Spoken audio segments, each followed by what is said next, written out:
안녕하십니까. 한 주간 평안하셨습니까? 밑줄짝 주간 성경 공부의 김재용 목사입니다. 이제 우리가 마태복음과 또 오늘 마가복음에 들어가게 됐습니다. 각 복음서마다 조금의 핵심이 좀 있습니다. 약간 포인트가 있다고 해야 될까요? 그런 부분들을 제가 좀 한 번씩 짚어드릴 테니까 여러분들이 말씀을 읽으시면서 그 부분들을 찾는 재미도 좀 누리셨으면 좋겠습니다. 잠깐 기도하고 시작하겠습니다. 사랑과 은혜의 하나님 감사합니다. 예수님께서 이 땅에 오시며 구원을 위하여 또 십자가의 길까지 걸어가는 여정들을 저희들이 읽고 있습니다. 그 귀한 복음서의 말씀을 통하여 우리도 예수님을 닮아가기를 사모하고 예수님의 제자처럼 살아갈 수 있도록 인도하여 주시옵소서. 오늘도 말씀 가운데 깨닫게 하시고 은혜를 더하여 주옵시고 부족한 종에게 함께 하셔서 잘 가르칠 수 있는 은혜를 허락하여 주시옵소서.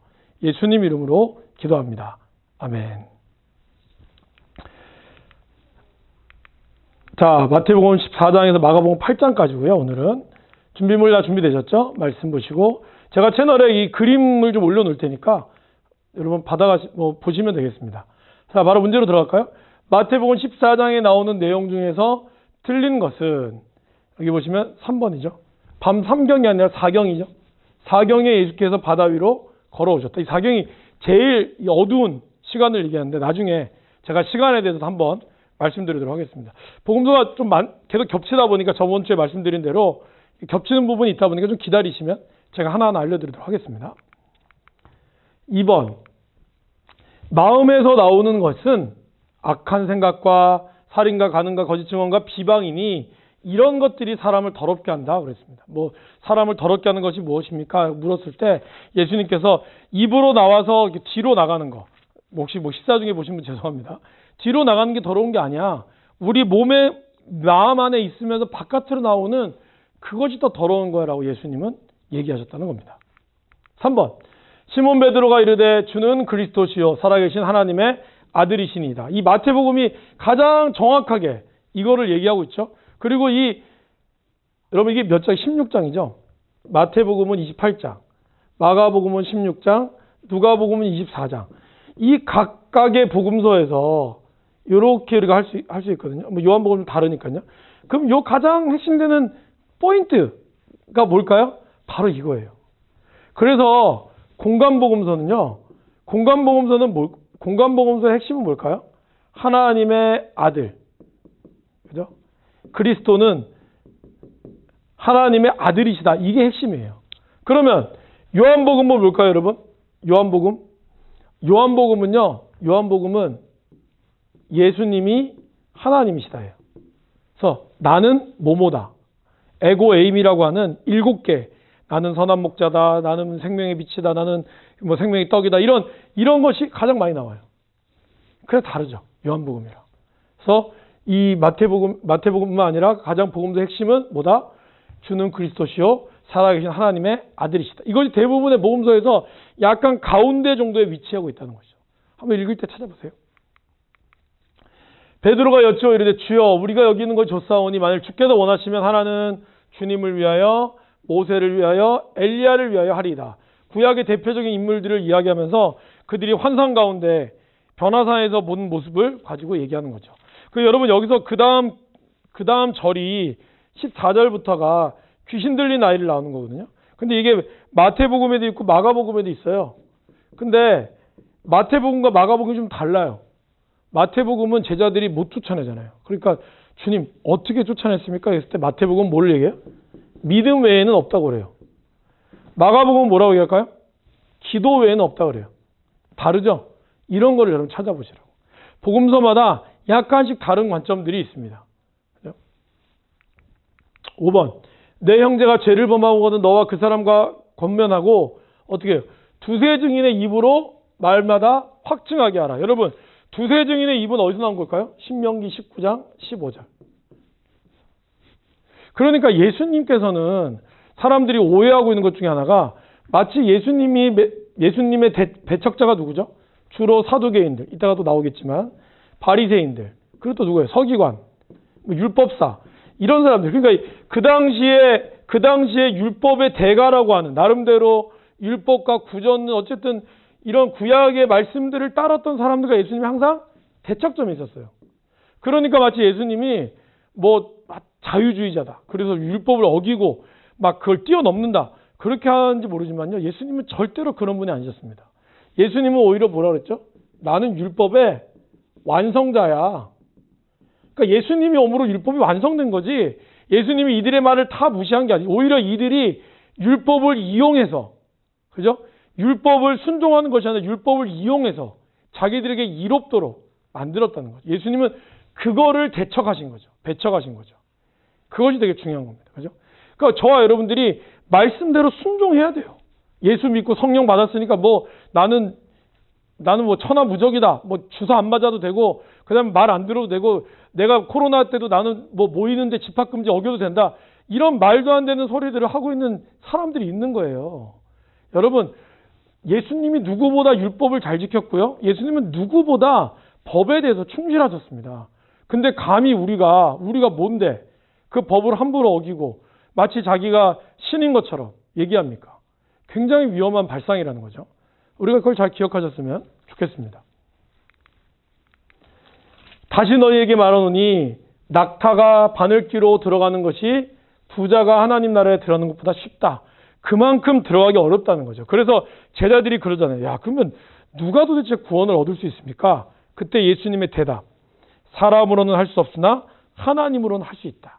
그러니까 구원은 우리가 한 게 아니라는 거예요. 뭐 부자라고 해서 뭐 구원받고 가난하다고 해서 돈 없다고 구원 못 받는 게 아니라 구원은 하나님의 주권적인 영역이라는 걸 하나님은 얘기하셨다는 겁니다. 7번. 인자가 온 곳은 섬김을 받으려 함이 아니라 도리어 섬기려 하고 자기 목숨을 많은 사람의 대속물로 주려고 했다. 이게 또 마가복음에도 나오죠. 마가복음에서 이게 또 중요합니다. 왜요? 마가복음 이따가 하겠지만 종으로 오신 메시아거든요. 마태복음은 뭐였습니까, 여러분? 왕으로서 섬김을 보여준 거고 종으로서의 모습을 보여주는 거죠. 그러니까 예수님의 다양한 모습이 각 복음서마다 다 자기의 어떤 색깔과 읽는 독자에 따라서 조금씩 다르게 입히고 있다는 거. 그래서 복음서는 그런 재미로 읽는 거죠. 이 모든 것을 다 하나로 만들었을 때 비로소 하나님 말씀이 완성되는 겁니다. 그래서 마태복음만 읽어도 안 되고 마가복음만 읽어도 안 되고 사복음서를 다 읽으셔야 돼요. 그죠?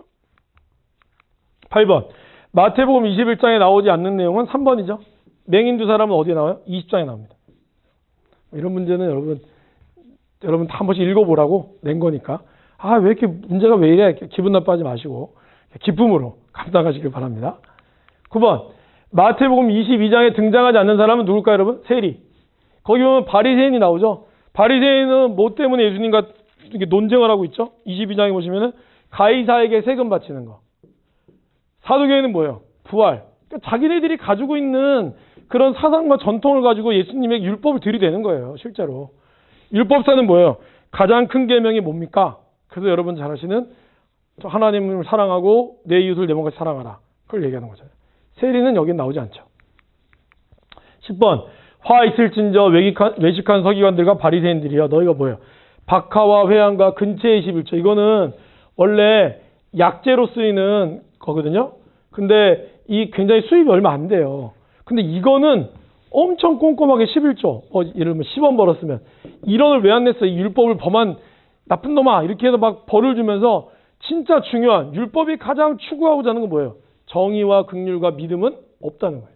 그러니까 이런 쪼잔한 것들은 다 받아내고 세금 물리면서 안 내면은 막 돌로 쳐고 이러면 혼을 내면서 정작 중요한 율법의 가장 근본 정신, 하나님을 사랑하고 이웃을 사랑하는 이거는 깡그리치 잊어버리고 형식만 남아있는 그 모습을 주님은 얘기하고 있어요. 근데 더 놀라운 사실은 뭐죠? 이것도 행하고 저것도 버리지 말아야 한다는 거예요. 그러니까 이것도 사실은 해야 한다는 거예요. 철저하게 할아버지 옆에 드리고 그러나 정의와 긍휼과 믿음을 잊으면 안 된다라는 것을 말씀하고 있습니다. 예수님께서 대답하여 이르시되 너희가 사람의 미혹을 받지 않도록. 왜요? 말세가 되면 여기저기 속된 말로 개나 소나 다 그리스도라고 한다는 거죠. 뭐 신천지 이만희부터 해서 안상홍부터 해서 통일교 문선명이 죽었지만 그다음에 문영준인가 그 아들부터 해서 온갖 박태선 온갖 이단들이 다 내가 신이다. 내가 그리스도라고 미혹하고 있다는 거죠. 그러나 이 모든 것들을 다 미혹한다는 거 잊지 마시기 바랍니다. 여러분 왜 이단들이 이렇게 설쳐하지만 이미 예수님 얘기했어요. 이들은 미혹하기 위해서 존재하는 자라고. 그러니까 미혹당하지 않으면 되는 거예요. 12번. 마태복음 25장에 나오는 비유. 다 열처녀와 같다. 소유를 맡긴 것 같다. 그리고 양과 염소를 구분하는 것 같다. 무화과 나무의 비유는 어디 나와요? 네, 24장에 나오죠. 25장이 아닙니다. 그죠? 13번. 예수님이 겟세마네 동산에서 기도할 때 하신 말씀이죠. 시험에 들지 않게 깨어 기도하라. 마음은 원이로되 육신이 약하도다. 끊임없이 기도하고 하나님 앞에 깨어서 있으라고 얘기하죠. 그러나 제자들은 너무 피곤해서 잤죠. 14번. 그때 예수를 판 유다가 그의 정죄됨을 보고 스스로 뉘우쳐 은 30. 여러분 아까 기억 안 나세요? 스가랴. 그죠? 스가랴 10장인가요? 거기에 토기장이가 나오면서 은 30이 나오시죠. 이게 나옵니다. 여러분 여기 되게 말씀을 잘 보시면 26장 마지막하고 27장 처음에 26장 마지막에 뭐가 나오죠? 베드로. 27장에는 유다가 나와요. 근데 유다가 스스로 뉘우쳤다 그랬거든요. 베드로도 울었어요. 공통점. 보셨습니까, 여러분? 성경에는 뭐 정확하게 나오진 않지만, 그러나 26장과 27장에 어간에 나오는 공통점이 있어요. 도대체 유다는 무엇 때문에 뉘우쳤을까요? 바로 꼬끼요 닭울음 소리. 닭울음 소리에 누군가는 베드로처럼 펑펑 울며 다시 죽게로 돌아간 사람이 있는 반면, 베드로의 울음소리를 듣고 뉘우쳤지만 스스로 목숨을 끊었던 사람이 있다는 거죠. 그러니까 누구에게나 하나님이 주는 회개의 기회는 다 있다는 거예요. 용서의 기회는 다 있다는 거예요. 만약에 유다가 이렇게 되고, 만약입니다만 죽지 않고 낯짝이 두껍게 아니면 죽지 않고 살아있다면 예수님은 유다를 찾아왔을 거예요. 그리고 너는 나의 계획 가운데 있었으니 이제 너는 나를 위하여 죽어라. 그게 나의 계획이다. 그렇게 얘기했지도 몰라요. 제가 하나님이 아니니까. 그러니까 제가 뭐 그렇게 함부로 얘기할 수는 없지만 상상할 수는 있잖아요. 그렇기 때문에 우리 누구에게 이런 닭울음 소리가 들릴 때 저와 여러분들이 가룟 유다가 아닌 베드로를 선택하시기를 바랍니다. 15번. 또 빨리 가서 그의 제자들에게 이르되 너희보다 먼저 갈릴리로 가리라.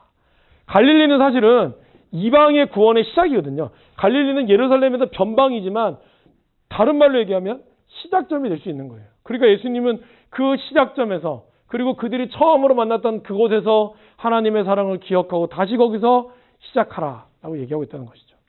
좀 중요한 의미가 있는 장소입니다. 이제 마가복음은 종으로 오신 가장 중요한 핵심 뭘까요? 하나님의 아들 예수 그리스도의 복음의 시작이라. 마태복음 1장 1절은 뭐였습니까, 여러분? 다윗의 아들, 아브라함의 자손, 다윗의 계보, 예수 그리스도의 계보라. 마가복음은 복음의 시작이 마가복음이라는 거죠. 마가복음의 특징은요, 종으로 오신 메시아가 나오거든요. 그리고 이제 메시아. 마가복음은 하늘의 아들이신 고통받는 인자. 그러니까 이 종이니까 고통도 많이 받고요. 그리고 약간 급박한, 그래서 곧이라고 하는 단어가 제일 많이 나와요. 복음서에서. 모든 성경을 다 합친 것보다 신약. 여기가 제일 많이 나옵니다. 그만큼 마가복음은요, 좀 고난의 종, 제자들은 깨닫지 못해서 맨날 혼나는 장면이 마가복음. 한번 찾아보세요. 할 때마다 이것도 깨닫지 못하느냐. 이걸 주님은 막 애달아서 하는 거거든요. 그만큼 생동감이 있어요. 굉장히 빨라요. 곧, 즉시 이런 것들이 많이 나오죠. 이런 것들을 여러분 중점으로 해서 읽어보시면 마가복음이 훨씬 더 잘 다가오실 겁니다. 마가복음의 구조는 초기 사역, 제자 사역, 그리고 또 순환 예고. 비슷한 순환 예고는 다 똑같이 나와요. 굉장히 오래에 대한 절수를 차지합니다. 그리고 언약의 성취. 죽임당하셨다가 부활하신 뒤에 제자들을 증인으로 파송하고 승천하신다. 그러니까 이런 모든 것들이 굉장히 스피디하게 엄청 빠른 속도로 일어나다 보니까 마가복음이 좀 재미가 있죠. 생동감이 있어요. 뭐 주면 즉시 낳고 이런 것들이 있죠. 그러면서 종으로 왔기 때문에 고난을 많이 당하죠. 하나님의 아들 예수 그리스도의 뭐예요? 복음의 시작이다. 그래서 마가복음은 복음의 시작을 얘기하고 실제로 복음서 중에서 가장 먼저 쓰여진 복음서가 무엇이냐라고 얘기하면 대부분의 학자들은 뭘 얘기할까요? 마가복음을 이야기합니다. 17번. 예수께서 들으시고 이르시되 건강한 자에게 쓸데없다. 뭐야? 나는 의인을 부르러 온 것이 아니라 누굴 부르러 왔어요? 죄인을 부르러 왔도다. 이것이 바로 예수님이 하신 말씀이죠. 18번.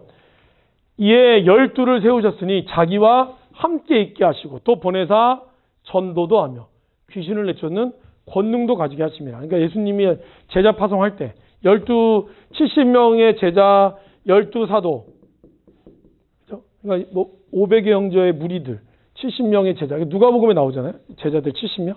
그 중에 12사도를 세워서 이들을 어떻게 해요? 자기와 함께 있게 하고. 그러니까 제자의 삶은 뭡니까, 여러분? 제자와 사도의 삶은 주님과 함께 있는 거예요. 다른 어떤 것보다 뭐 많은 사역을 한다? 이것도 좋아요. 그러나 가장 기본적인 건 뭐예요? 함께 있는 거예요. 함께 있는 거. 함께 있고 복음을 전하고 귀신을 내쫓는 거. 이런 것을 얘기하고 있는 거죠. 19번.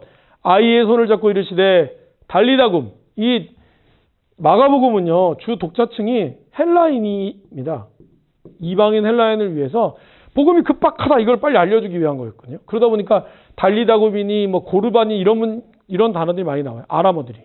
그래서 번역하면 소녀여 일어나라. 마지막 20장에 이거 얘기했죠. 고르반이 하나님께 드림이 되었다. 그러니까 부모님께 드려야 될 거를 나 하나님한테 드려서 하나님께 드리면 부모님도 안 줘도 돼. 이런 식으로 해서 자기의 어떤 재산이나 이런 것들을 뭐라 해야 될까요? 보존하려고 하는 아주 얄팍한 수를 쓰는 거에 대해서 예수님이 굉장히 지적하고 있습니다. 이 외에도 복음서에도 수많은 내용들이 또 담겨져 있죠. 여러분들 읽어가면서 말씀의 내용들을 잘 찾아가시기를 바라겠습니다. 복음서는 지난주도 말씀드렸듯이 조금 이렇게 스피디할 겁니다. 내용들이 어렵진 않고요. 그죠? 여러분들이 좀 꼼꼼하게 읽어보셔야 되겠지만 그래도 내용들이 우리가 익숙한 내용들도 많고 그래서 모든 문제를 다 담을 수 없는 안타까움이 있지만 그거 담지 못한 문제는 여러분들이 읽어가면서 또 깨달을 수 있기를 바라겠습니다. 다음 주에 뵙겠습니다. 오늘 수고 많으셨습니다. 감사합니다.